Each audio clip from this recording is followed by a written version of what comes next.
A very good afternoon, everybody. Thank you very much for being here and hope everything is fine. Starting today's lecture on muscle strength part 2. Good afternoon, Michael. Good afternoon, Neeta. Only two are present. Let's wait.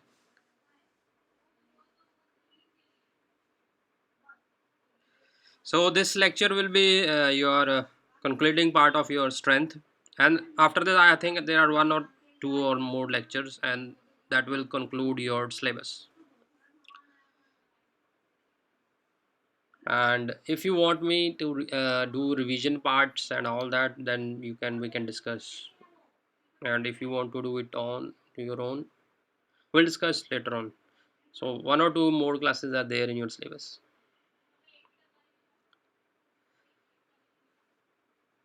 Let's wait for,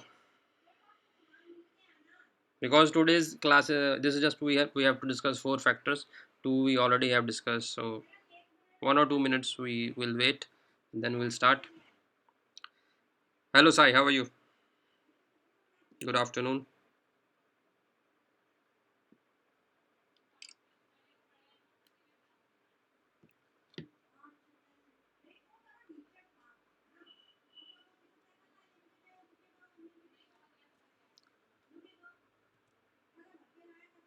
So let's begin this. Good afternoon, ma'am, if you have joined. Good afternoon, very good afternoon to everybody.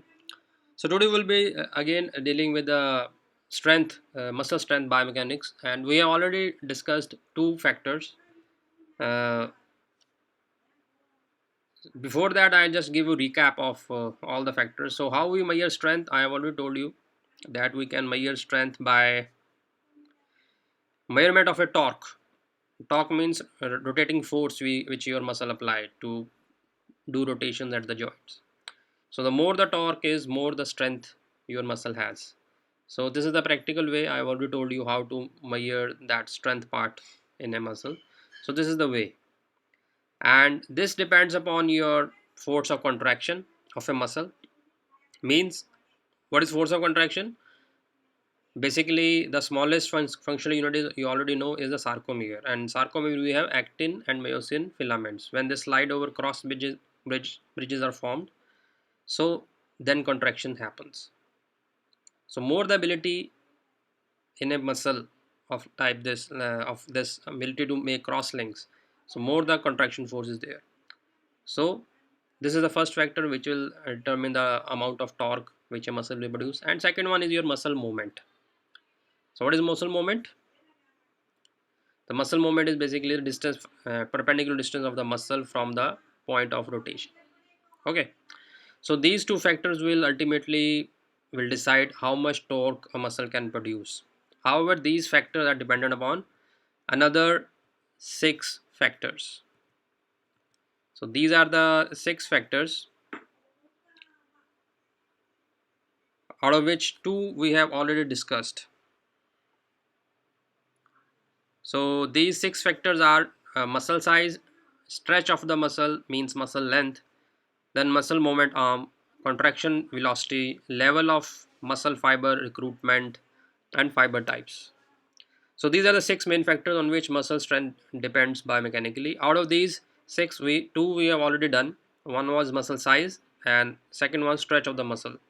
And stretch shortening cycle arrives from this second factor. Okay, so these two we already know. In today's class, we are going to discuss rest of four, and this will conclude your muscle strength biomechanics.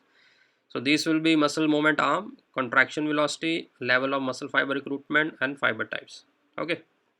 So starting with the today's lecture, the first slide will tell you about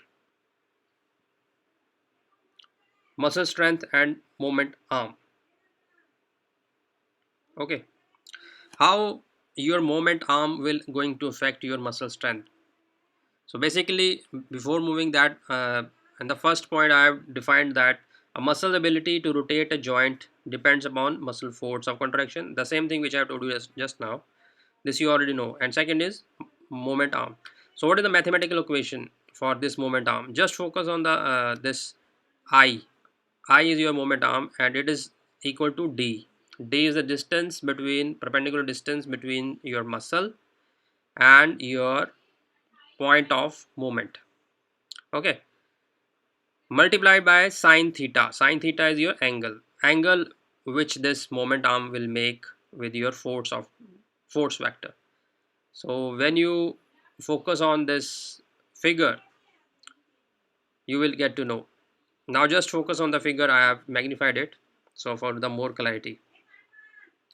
So let it magnify on your screens. Yeah, now in this you can very clearly see, so this is the muscle, and the arrow which you are using, which is thickened one, this is your force vector. Okay, and what is your moment arm? So here you can see the I, this one. So this is your moment arm. It is basically a distance between from where your muscles is attached, right? And this is the joint where movement will happen. So this distance is known as moment arm, and angle which it makes with force vector is theta. So basically moment arm is dependent upon your distance between the two, between muscle and your point of rotation, and second factor is angle.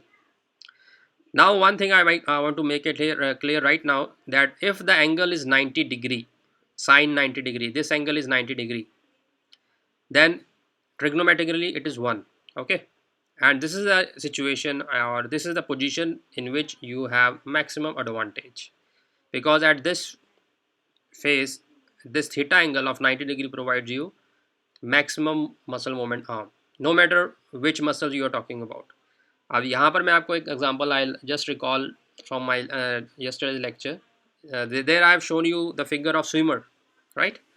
So in swimming, if you utilize this biomechanics, that you enhance your moment arm and keep it at 90 degree, so then at that phase you are taking mechanical advantage, and in that phase your moment arm length is maximum, and when you have this maximum, that will definitely increase your muscle strength, because this is the idea of this slide. The message is, more the muscle moment arm, the lengthier the muscle moment arm is, more is the ability of a muscle to produce force.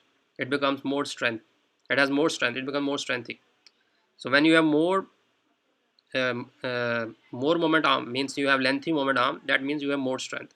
And how you can attain that? By altering your angles, because it is dependent on the sine theta angle between the force vector and your moment arm. So it clearly shows, if you have this position, means you have 90 degree of angle between the force vector and the moment arm, and in that case you will have maximum moment arm.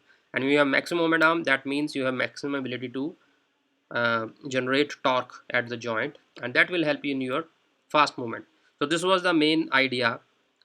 If it is more than that, if you have angle more than 90 degree, that will make the moment arm shorter, and that will ultimately lead to decrease in the strength. And then to perform a movement like swimming, then you will use your shoulders, your other delicate organs, which can lead to injury for sure. So that is the idea behind that, that you should always utilize your moment arm strength to produce maximum force with minimum effort. So this is your mechanical advantage. I hope it is clear. So larger the moment arm, the larger movement you can make. Moment of force of movement. Force of movement is torque. Rotation force is created by the muscle contraction at the joint. So it is clear now. So the muscle moment arm is maximum when the muscle angle of application is 90 degree.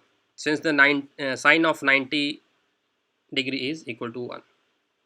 So that summarizes. So message from this slide is, if you have longer moment arm, then you will have more strength in your muscle, and that more strength will create more torque at the joint and give you mechanical advantage, so that you can utilize it in a very easy way. Means you have to apply less of effort and your movement will be more. So this is all biomechanics. So basically you have to increase the performance and decrease your injury chance. So in this way you can do the both things. Okay, so I hope this is clear.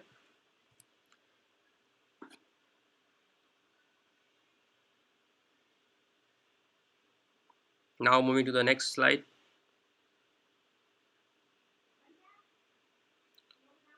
Okay, Narendra has joined. No problem, Narendra. Thank you. So this is again the a muscle with a larger movement arm produces larger movement than a muscle with shorter movement arm if both muscles generate equal contractile forces. Now this point is valid here, and it tells us that suppose both of the muscle, if you have two muscles and both have equal number of muscle fibers comparatively, and that means they have equal number of they have equal ability to produce that cross bridges. So that means their ability to produce force, contractile force, is equal. So in that case also, if the muscle is exactly same in ability to contract, means they have equal number of cross bridge forming capacity. In that case also, if you have more muscle moment, moment arm, if you have lengthier moment arm, then that muscle will produce more force, because that will be able to produce more torque. So this is simply an factor which describes that if you have contractile ability of two muscles is same, even in that case, if you have lengthier moment arm, then that muscle will be at advantage. So message is again, it is repeated that such they have just given you another case if the contractile force is similar between the two muscles. So in those two muscles which have lengthier moment arm, that will be having more strength. Okay. Now second factor is a muscle ability to produce a moment varies with joint position. So now this you have to keep in mind, because our next factor is dependent upon this. So what it says, this moment length, the length of your moment arm is dependent upon joint position. So what is the meaning of this line? Now this simply means that if you have different position, for example, your leg is extended or it is flexed. So these are two positions.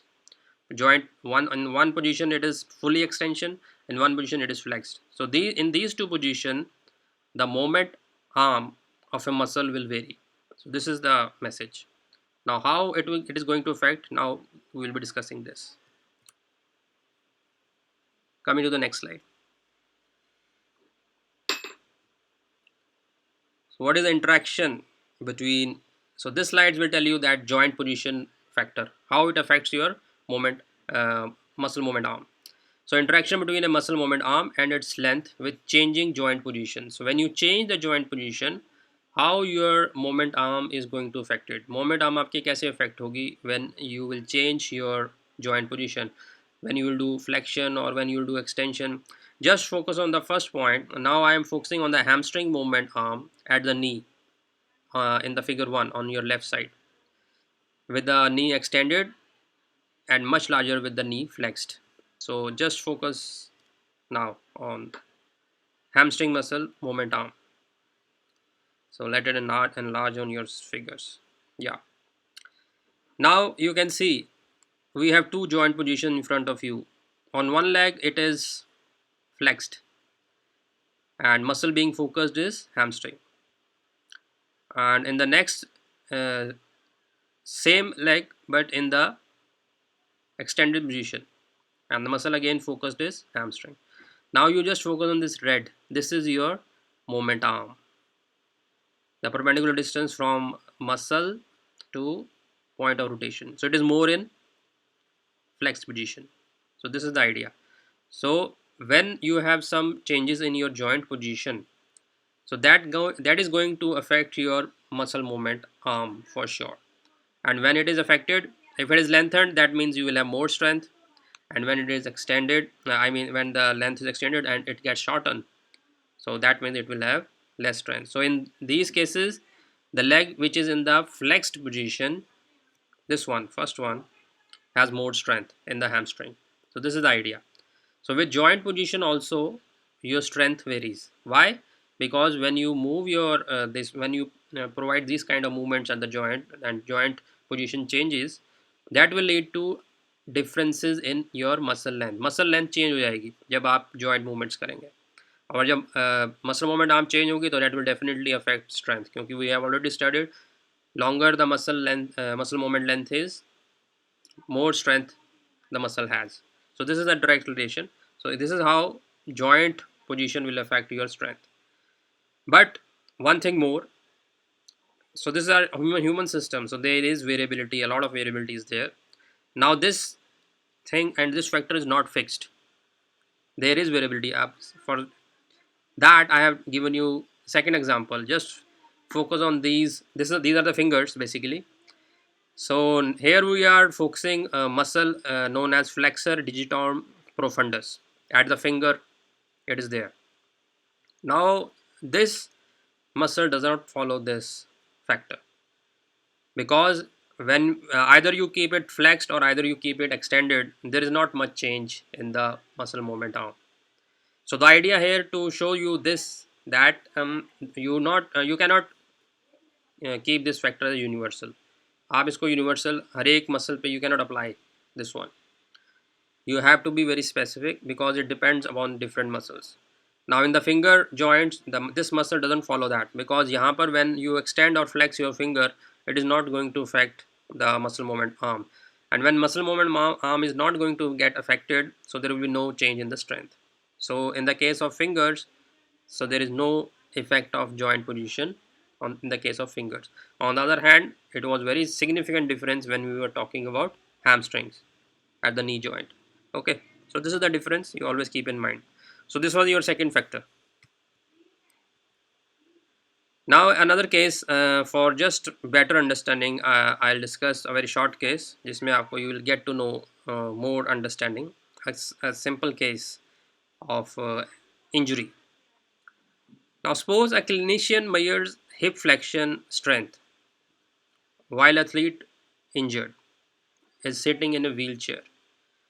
So एक athlete आया मतलब sports doctor के पास, and he checked his hip flexion and he was sitting on the wheelchair. Just focus on this position, he was sitting. So he identified the weakness and provided him list of some exercises for recovery. Okay, so the point to consider here is that the injured athlete was sitting. He was in a sitting position, and in that sitting position he measured his hip flexion strength. Now after 2 days he again visited doctor again visited the athlete, and he found him lying on the bed. Now just focus, lying on the bed. In that case his hip was extended, hip muscles were extended. Okay, now again he measured that hip flexion and found that enormous gain in the strength. Hip flexion strength was greater when he measured after 2 days. So what is the idea? In 2 days he got that strength? No. So here the idea is he is basically using two different positions, and two joint positions are changing. In the first instance when he was sitting, the muscle movement arm factor was not there, but when he extended, when he was lying on the bed, then that muscle movement arm get lengthened, and that provided strength, and that came in the measurement. So simple idea is hip muscles were lengthy during bed position, hence more strength. So this is just a demonstration to give you an idea practically how these positions affect your strength. So he has not recovered due to that exercises. He has changed the position, and that has given the different result. So this is how the testing is very important. You should be very uniform when you test. So this is just an idea to give you how joint position affects your muscle strength. Okay, I think it is clear now. Now another factor, velocity. Effect of contraction velocity. So velocity, what is velocity?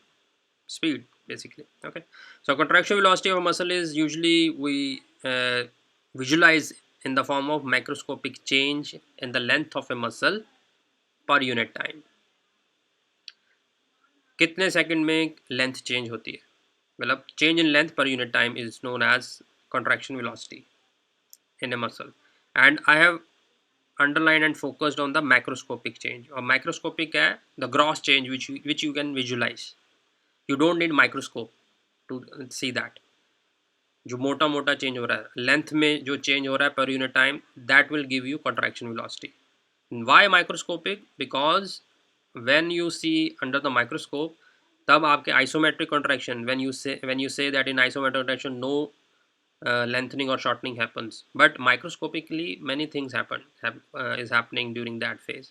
तो अगर हम microscopic बात करेंगे तो that will change the definition and sub, so you can't understand. So that's why microscopic is focused here. So the contractile velocity is determined by macroscopic change in length per unit time.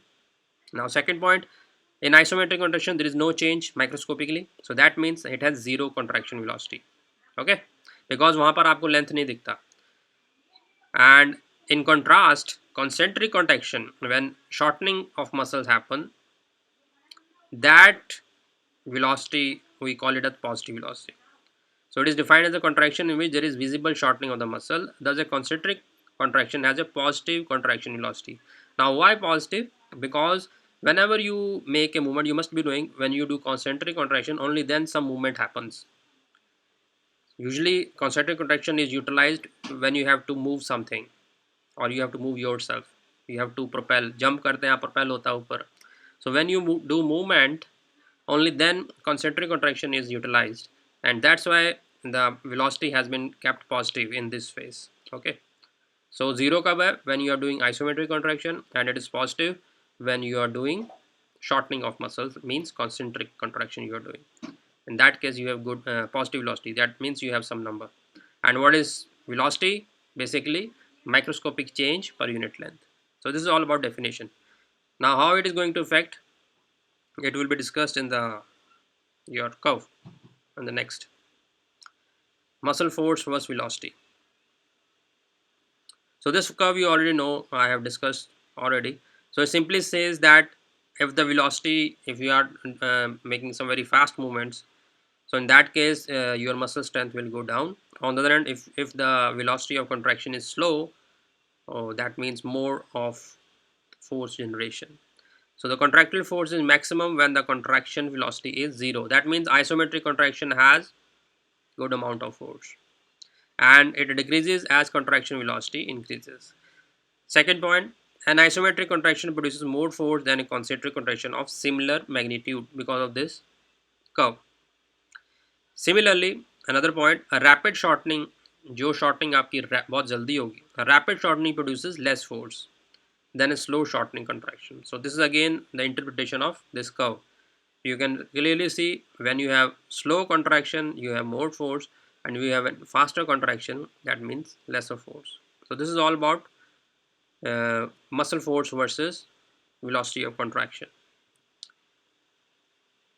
Now another curve is there where we bring that eccentric contraction.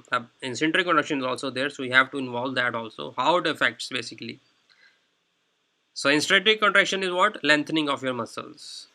When you deaccelerate, then you utilize that, right? So eccentric contraction is stronger in both as compared to both of these, isometric and concentric contraction. To be more exact, maximum eccentric strength is estimated to be 1.5 to 2 times, almost double hota hai, as compared to concentric.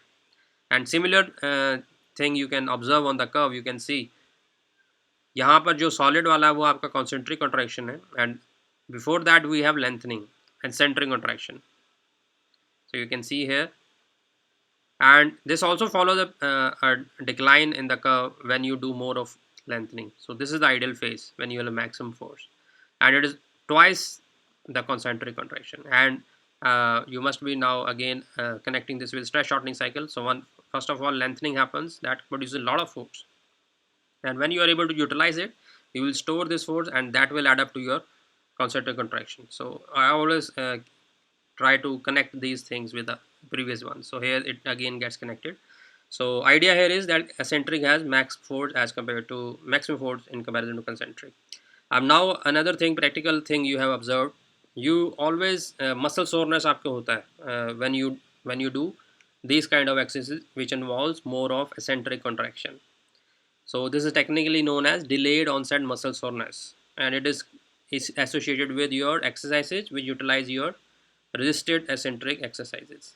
So whenever you are doing these kind of workouts which involves eccentric contraction more, then you will have this muscle soreness. Why? Because they are very strong, stronger in contraction as compared to your concentric contraction. So this is the idea. Okay, hope this is clear now. Now coming to the second last factor, motor units. Effect of motor units on muscle strength. So simply strength is what you making, it is basically ability to contract, right, and to produce torque. And for that you have to make cross bridge. You all know practically, because smaller unit is your sarcomere, and sarcomere has actin and myosin. They will make cross bridges and contraction will happen. Now how they get activated? They get activated with the help of a motor nerve, and जितनी देर तक that motor nerve get stimulated, the more, so till that time you will have these kind of cross bridges form. So basically in simple terms, you will have some connection with your brain, because your brain gives the message. Because we are all talking about skeletal muscles. Skeletal muscles have full control in your hands, means your brain has ability to control your skeletal muscles. Now how brain will control? Brain will send messages. अब ये messages कब पहुंचेंगे? How they will reach to your respective muscles? By your nerves, and the nerve which brings the signal from your brain for muscle contraction is known as motor nerve. Now comes second term, motor unit. What is motor unit? A motor unit consists of a individual muscle fibers innervated by a single motor nerve. Now they have, for the ease of understanding, they have created motor units. Motor unit क्या है? Basically muscle fiber which is connected to a motor nerve. So this system of nerve and that muscle fiber connected from brain is known as motor unit. Okay, so this is you can say smallest functional neural unit in your muscle. So motor unit is individual muscle fiber connected by motor nerve, single motor nerve. We also call it as motor neuron or nerve cell, motor nerve cell. Now, the force of contraction of whole muscle is modulated by stimulation of motor nerve and the number of motor units active. Now, each muscle have these units, number of units. There are many units in particular, because we have to contract the muscle on our will. तो ये units हैं और ये nerves हैं, काफ़ी होती हैं हमारे पास muscles में. They are multiple, and more the number in a muscle, more they are activated, more contraction will happen. Means जितने ज़्यादा motor units आपके muscle में होंगे activated, more you have ability to contract. So more the number of these motor units get activated, more force of contraction you can generate, and that will create more torque. So this is the idea. So जितने भी आप you are able to recruit your motor units, जितने भी आप activate कर पाएंगे motor units in your muscle, उतने ही you can generate strength in your muscles. So this is the idea. So muscle strength is directly proportional to activation of motor units in the cell. More the motor unit get activated, more the strength you have. Now some key points which will generate practical knowledge in you regarding these motor units. Just focus on the first point. So the first point says in young healthy adults, this appears to they can typically activate 98 to 100% of available motor units. So what it means? It simply means that when you are young, you have more force. जैसे आप कहते हैं ना बुढ़ापे में you in the old age you become weak. So what is the reason? This is the reason, motor units. In young age, if you compare simple man with an athlete, athlete have more ability to activate even 100% of your motor units. So itne bhi units, if you are able to recruit all of them, then you will have maximum contraction. Or when you are aging, or if you have some injury, then आपका brain तो message send करेगा. Your brain will send message to contract whole muscle, to activate whole motor units, but due to aging factor they don't get activated fully. It depends upon कितना injury है और कितना आपका effect है aging का. So हो सकता है only 40% get activated, only 50% get activated, and as a result उतना आपको movement नहीं मिलेगा, because you will not be able to produce that amount of force which you were used to in your young age or when you were physically fit. So this is the reason motor unit is very important. So second point says individual who have a pain or who have some injury are unable to fully activate these motor units. As a result, he cannot produce full amount of contraction despite there is full signal from the brain is fully sending the signal, but in actual practicals, due to aging factor, all motor units doesn't get activated, and that leads to decrease in the force abilities. So this is the idea. Third point, when a muscle is at mechanical advantage, and now this is the very crucial point you should always think. Again, here we are talking about how biomechanics helps you. Now, if you are at a mechanical advantage, what does that means? What it simply means when you are utilizing your angles. Again, think of that swimmer. If you keep your arms in a position of 90 degree, so that is the very favorable angle at which your moment arm is maximum, and when you have maximum moment arm, that means you have good ability to produce torque. So in that case, you don't need all the your units to get activated, because that strength part is also provided by your moment arm. So that is the beauty of biomechanics. If you utilize perfect angles according to biomechanics, then you need not to activate all of your motor units. Then only few motor units will generate that amount of torque, because आपको another part of your biomechanics is helping you to generate force, and that other part is your moment arm, and that has been on advantage by having your perfect angle close to 90 degree. So this is the way biomechanics interferes or affects your physiology. Now here it is basically uh, interfering with your neuromuscular function. It is improving that. Okay, with just few motor units and with a proper angle, you can generate same amount of force. So this is all about third point. And again, I have given muscle with large movement arm is said to be at mechanical advantage. So this is just to clear that point. So these are all about motor units. Now coming to the last section of this lecture, muscle fiber types and how they are going to affect muscle strength. Okay. Now muscle fiber types, muscle twitch जैसे कहते हैं ना, there are basically three types of fibers we have, uh, depending on your metabolic activities. So these are type 1 fibers, type 2A fibers, and type 2B fibers. Now depending on the percentage of these fibers, muscle strength varies. Means इनकी percentage के ऊपर आपकी strength भी very करती है, कौन सा ज़्यादा मसल फाइबर है आपके मसल के अंदर.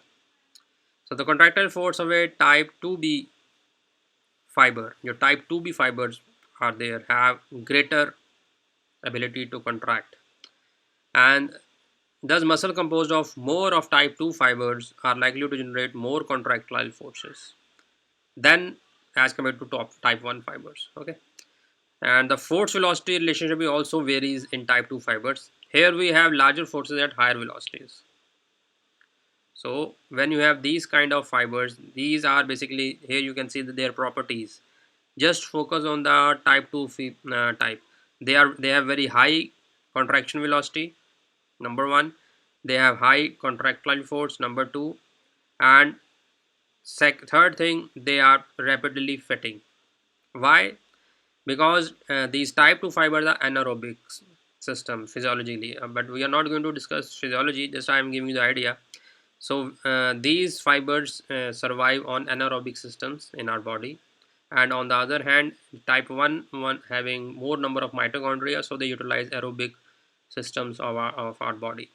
So that is the reason these type 2 are required, are recruited where you need a lot of explosiveness, because they have very high contractile force and very high contraction velocity, and they can produce a lot of rate of force development is very higher in these cases. So depending on your activity, how you are going to activate, when you lift heavy objects, then these fibers get recruited, because they have ability to generate a lot of force in a very few times. So now in the next lecture we will be going to study about adaptation, muscle adaptation. That will be very important when you do trainings, how these muscle fibers, these can get adapted to the way you do your workouts. If you do more of explosive workouts, then muscle fiber 2 recruitment becomes adapted. They are more in your muscles as compared to muscle 1, so these get altered. These are called adaptations.